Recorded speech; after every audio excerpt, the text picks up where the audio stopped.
Hello everyone. In previous lecture of clinical pathology, we have discussed the anemia and general consideration of the anemia. So our next lecture is about iron deficiency anemia. So before starting the deficiency of iron, you should know the requirement of the iron. So it ranges from 0.5 milligram per day in infants to 3 to 4 milligram per day in pregnancy. Adult men and postmenopausal women require 1 milligram per day of iron. Now 1 milligram of iron is daily lost in male and non-menstruating female. In menstruating female, there is additional loss of 0.5 to 1 milligram per day. Normal daily diet of Western type contains 10 to 20 milligram of iron. Now, which are the sources of iron? So, there are two types of sources. First is through food, which are meat, eggs and green leafy vegetables. And second source is recycling of iron from senescent red cells. So, what is senescent red cells? The red cells which have served their function, which have spent the lifespan of 120 days and they undergo destruction in the reticuloendothelial system.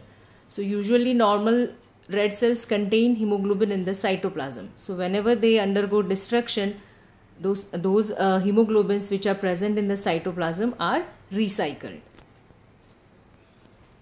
Then absorption of iron. Absorption occurs in the proximal intestine, that is duodenum and upper jejunum. Heme iron is better absorbed than non-heme iron, and non-vegetarian food is a source of heme iron. Absorption is regulated by body iron store and it is called mucosal block mechanism. So whenever there is less body iron store, the absorption will be higher, and whenever there is more iron store, the absorption will be lesser. Absorption is enhanced by ascorbic acid, amino acid, sugars, gastric secretions and hydrochloric acid of stomach, while absorption is impaired by presence of antacids, milk, pancreatic secretions, phytates, phosphates and tannates present in the tea. So once iron reach in the brush border of the proximal intestine, the ferric form of iron is converted into ferrous form. So iron is almost always absorbed in the ferrous form. So if there is ferric form of iron, it will be converted into ferrous form by an enzyme called ferric reductase. Then there will be a transportation of the iron from lumen into the enterocytes. So enterocytes are the cells which are lining the intestinal mucosa. So how the iron will transport across the enterocyte membrane? That is accomplished by divalent metal transporter 1. Now once inside the cell, iron is stored as ferritin or it is transported to transferrin by either ferroportin or hephaestin. So once inside the cell, the iron will remain there as ferritin or it will enter into the circulation. So for entering into the circulation, ferroportin or hephaestin are required. So this is the picture diagram. Here you can see the iron present in the intestinal lumen. So via divalent metal transporter, it will enter into the lining cell of the intestine, and if iron remains there stored in the form of ferritin, or it may enter into the circulation. So while exiting from the enterocyte, the iron require either ferroportin or hephaestin, and once it is in the circulation, it will bind to transferrin and then circulate within the plasma or blood. So transportation of iron, as we already seen, that iron is transported within the circulation via transferrin, which is produced in the liver. A single molecule of transferrin can carry 2 atoms of iron. The iron binding sites of all the circulating transferrin constitutes the total iron binding capacity. About 30% of the iron binding sites are occupied by iron. Transferrin carries iron to the erythroblast in the bone marrow and other cells in the body, because these cells contain receptors for the transferrin.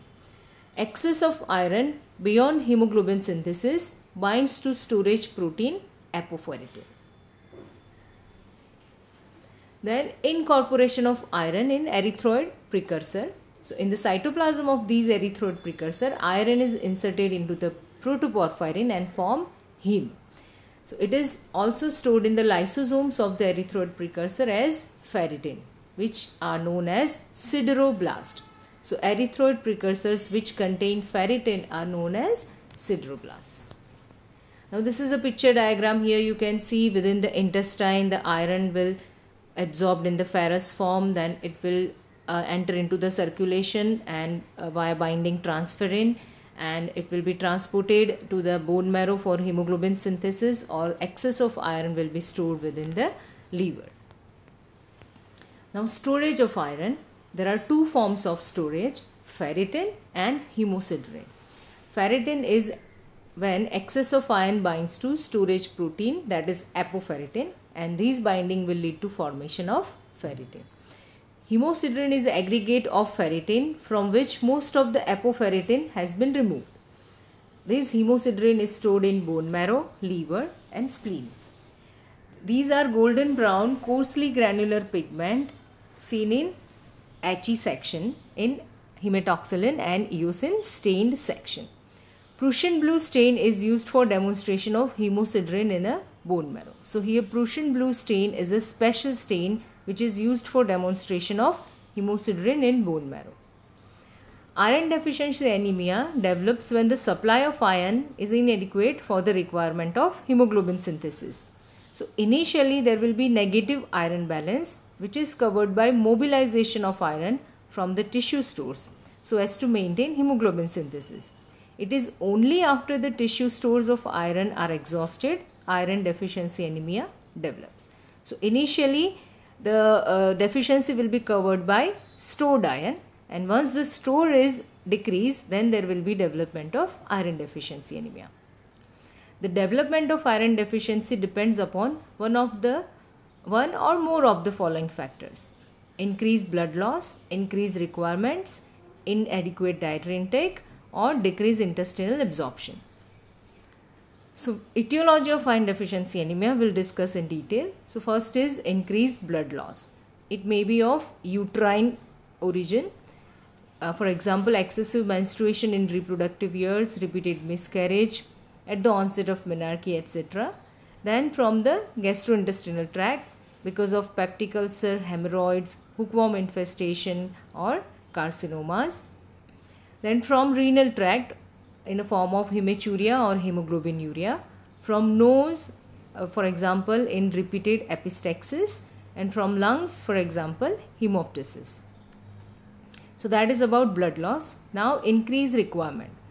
The conditions where there is spurt of growth, like in infancy, childhood and adolescence, there is increased requirement.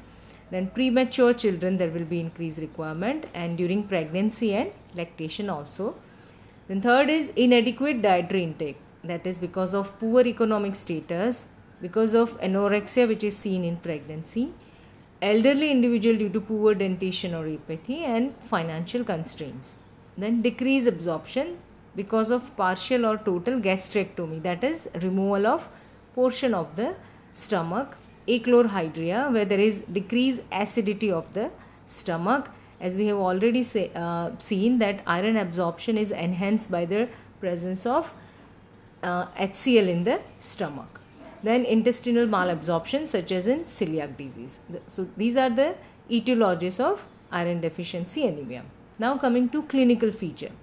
So first is the signs and symptoms of anemias like weakness, fatigue, dyspnea on exertion, palpitation and pallor of the skin, mucous membrane and sclera. And second is epithelial tissue changes. Long-standing chronic iron deficiency anemia cause epithelial tissue changes in some patients, and these changes occur in the nail, that is known as koilonychia, which is spoon-shaped nails. In the tongue there will be atrophic glossitis, and in the mouth you can see angular stomatitis. So this is a classic picture of koilonychia. Here you can see there is spoon-shaped nails. Then laboratory finding of iron deficiency anemia. The development of anemia progresses in 3 stages.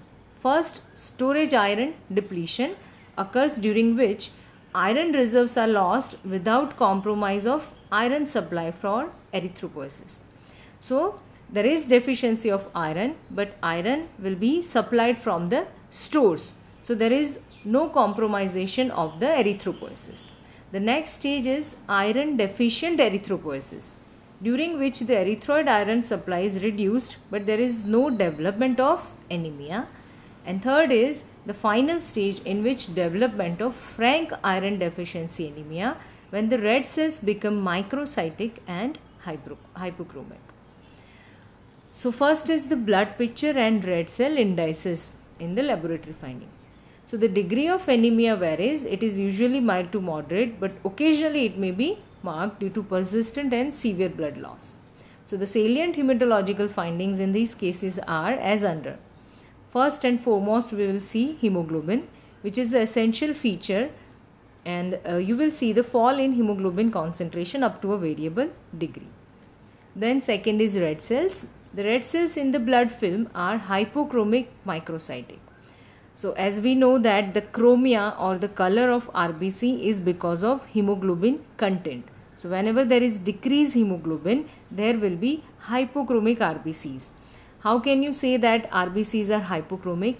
Normally RBCs are round to oval in shape and pink in color when we stain it with Romanowski stain, and there will be a central 1/3 pallor normally, because in 3D RBCs are biconcave disc-like structure. So in 2D you will see a central 1/3 pale area. But in case of hypochromia or in case of anemia, there will be increased central pallor. So more than 1/3 portion of RBC will look pale. Then there will be anisocytosis and poikilocytosis. Anisocytosis means variation in size. Poikilocytosis means variation in shape. So you will see target cells, elliptical forms and polychromatic cells in the peripheral smear. Normoblasts are uncommon. So this is again picture diagram of red cell morphology. This is a normal red cell. Here you can see that it is a perfectly round or oval in the shape with a central pale area. In compared to iron deficiency anemia, the cells are decrease in size, that is microcytic, and there will be increased central pallor, so that is hypochromic. All red cell indices MCV, MCH, MCHC will be decreased, and in marrow erythropoiesis we'll see it later.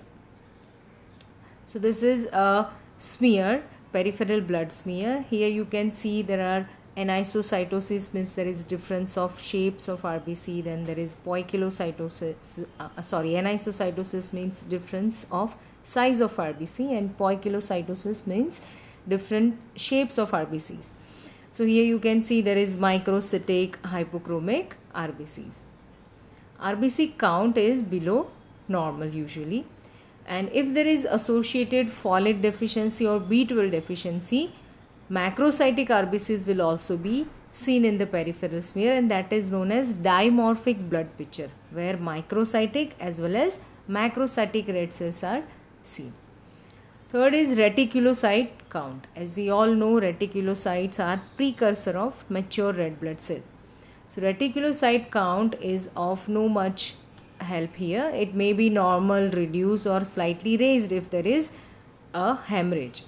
Then absolute values of indices, we already discussed that. So this is a reticulocyte seen in the Ratic stain. Here you can see the remnants of RNA within the RBC, which are stained blue in color. Normal RBC has no nucleus or nuclear material, but reticulocyte is a precursor. You can see here the remnants of RNA. Then leukocytes and platelets. The total and differential white cell counts are normal. Platelet count is usually normal, but may be slightly to moderately raised in patients who have had recent bleeding. Then bone marrow findings. Bone marrow examination is not essential in all cases routinely, but is done in complicated cases to distinguish from other anemias. The usual findings are as follow. First and foremost, we will look for cellularity of the marrow. So marrow cellularity is increased because of erythroid hyperplasia, that is compensatory erythroid hyperplasia because of decreased hemoglobin. So myeloid to erythroid ratio is decrease. Then erythropoiesis. Normally there is normoblastic erythropoiesis, but here there will be a micronormoblastic erythropoiesis. So what are these micronormoblasts? These normoblasts have a thin rim of cytoplasm around the nucleus and a ragged and irregular cell border. The cytoplasmic maturation lags behind. Because the cytoplasm of RBC contains hemoglobin, here there is decreased hemoglobin, so cytoplasmic maturation lags behind. Other cells are normal in number and morphology. This is a bone marrow picture. Here you can see the micronormoblast. They are decreased in size with ragged nuclear membranes. Other cells are normal, other myeloid cells. Marrow iron. Iron staining, the special stain which is used for that is Prussian blue, is carried out on bone marrow aspirate smear, and it will show deficient reticuloendothelial iron stores and absence of siderotic iron granules from developing normoblast. So marrow iron is reduced. Then biochemistry, the serum iron level will be low. Total iron binding capacity is high. Why? Because there is no availability of iron. So iron binding sites are free. So iron binding capacity will be high, and the saturation of iron binding sites are less than 10%. Serum ferritin is very low, and that indicates poor tissue iron store. Red cell protoporphyrin is very low. Serum transferrin receptor protein, which is normally present on developing erythroid cells and that reflects total red cell mass, is raised in iron deficiency due to its release in circulation. Then treatment portion of the iron deficiency anemia. So you have to correct the underlying disease and then you have to correct the iron deficiency. So how will you correct the iron deficiency? Either by oral therapy or by parenteral therapy. But oral therapy is the treatment of choice. Oral iron therapy is continued long enough both to correct the anemia as well as to replenish the body iron store. The response to oral iron therapy is observed by reticulocytosis, which begins to appear in 3 to 4 days with a peak in about 10 days. So once you give the oral iron therapy or parenteral iron therapy, you have to monitor the response of therapy. So you will go for reticulocyte count. So as reticulocytes are precursor of RBCs, the presence of reticulocytes in the peripheral smear indicate there is increased erythropoiesis. So that means that therapy is giving good response. So that is all about iron deficiency anemia. Thank you.